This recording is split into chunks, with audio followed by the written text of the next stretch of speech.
ప్రభువు నామమునకు స్తోత్రం కలుగునుగాక.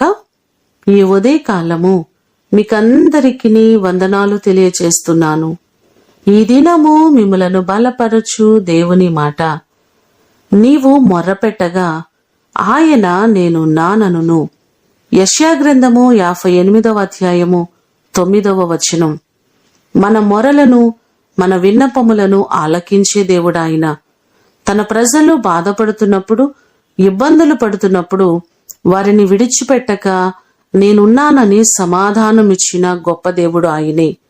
కీర్తనలు 120వ కీర్తన మొదటి చరణంలో చూస్తే, నా శ్రమలో నేను యెహోవాకు మొర్రపెట్టి తిని ఆయన నాకు ఉత్తరమిచ్చెను అని బైబిల్ మనకు సెలవిస్తుంది. మనకున్నటువంటి ప్రతి సమస్యలలో, ఇబ్బందులలో, కొదువలలో ఆయనకు మొర్రపెట్టినట్లయితే ఆయన మన పక్షమయుండి మనకు సహాయము చేస్తారు. ఈ మాటలు వింటున్న మీకందరికీ దేవుడు తోడయుండి ఆయన మీకు సహాయము చేయునుగాక. ప్రార్థన చేసుకుందాం. పరలోకమందున్న మా తండ్రి, మీ పాదములకు వందనాలు, స్తోత్రాలు. మేము నీ సన్నిధిలో మొర్రపెట్టగా నేనున్నానని సమాధానమిస్తున్న గొప్ప దేవుడు మీరే ప్రభువా. సహాయము చేయకుండా ఉండే దేవుడు కాదు.